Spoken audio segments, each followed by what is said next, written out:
Coach Maurice is here to take your questions. We'll start on the right side, third row, Jameson. Coach, first, any lineup changes this afternoon? No changes.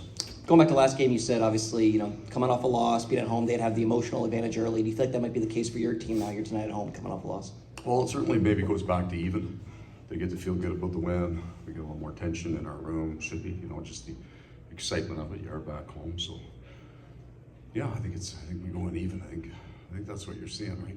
2 series tied at 1, tight games, great offensive skill players, great goaltending. Left side, Luke. You've kind of joked about your free agents. I counted about 10 guys up for contract.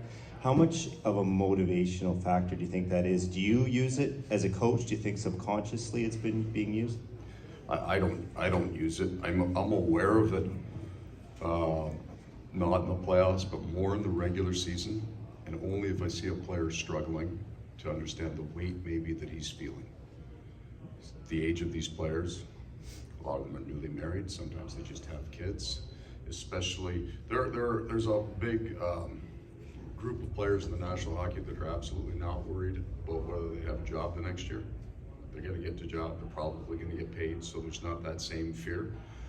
The players that I think we got a really close-knit group, so all the guys want to stay, so that's a driver. It's the guys that are in and out of your lineup that have to fight kind of to stay in the National Hockey League. I'd be more aware of that. So if a guy goes a couple of weeks, he hasn't scored, he doesn't have a deal, I shave his minutes, or I pop him out of the lineup and make sure I connect with those guys. So at least they don't feel alone in this, right? That the team doesn't care, and that they feel that they're still valued and connected, and there's a place for them here. Left side, front row. You talked about coming home and everything, but last year you had to deal with a big Boston contingent here in the first round and Toronto in the second. You're probably going to see that again tonight. Can that be disheartening for your team sometimes, or do they care? Well, we certainly understand it. Why wouldn't you want to be in South Florida? Seems to be the trend. And I would say that there's going to be less this year. We noticed that during the regular season. That tour last year of the regular season, we played some road games at home.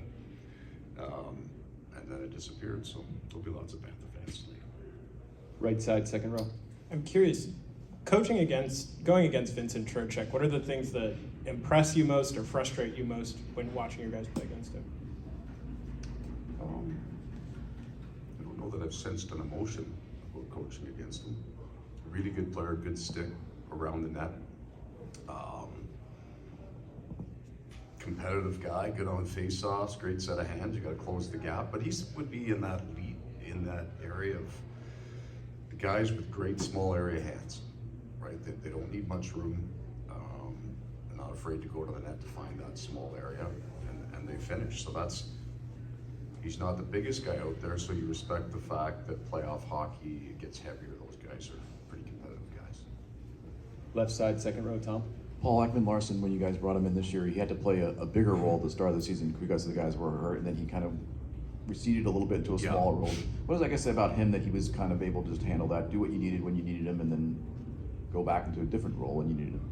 Well, he had a very clear understanding of the probability of that event happening. So when you know that it's Montour and Ekblad coming back, just based on their roles, they're gonna step back into their roles. So he understood that when he came here.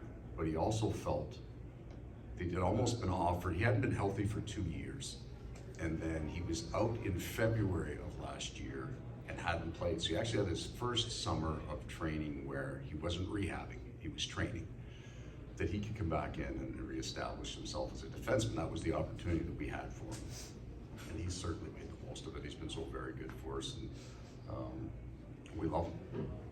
Take 2 more questions. Back right, Kristen. Whether it's, you mentioned it's a close-knit group, some of the players have said the same. Where do you maybe see that the most from your group, and what kind of a competitive advantage maybe can that be?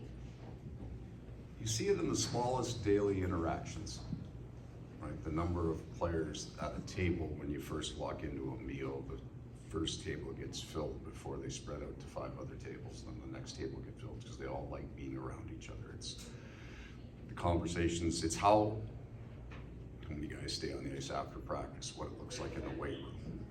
So there's that connection. The advantage is then they want to stay here, then they want this to continue. it's like a great party. Nobody wants to leave.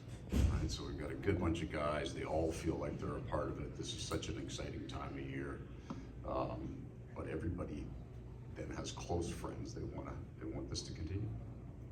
Last question, Goodrow. Paul, I'm not sure how much you've been following it, but Blake Wheeler sustained a pretty significant injury in mid-February, and he's skating, and he's a potential option to play, whether it's today, Tuesday in this series. What, from your experience with Blake, tells you that that's not surprising, that here he is?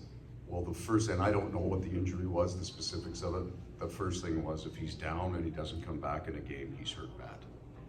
I mean, one of my first games were in Dallas, and he got hit into the door on his shoulder blade and crawled down the bomb. And there's about 5 minutes left to go in the game, and my trainer kind of gives me one of these. 2.5 minutes later, he's back. How is he back on the bench to the trainer? I have absolutely no idea.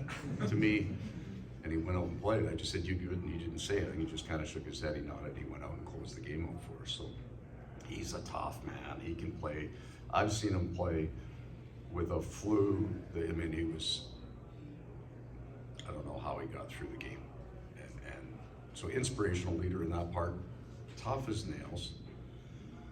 And if there's a rehab program, if there's some work to be done for him to get healthier, better, faster, he's done it. So he is wired right into that body and all the things that he can do to be great. Thank you for your time, Coach.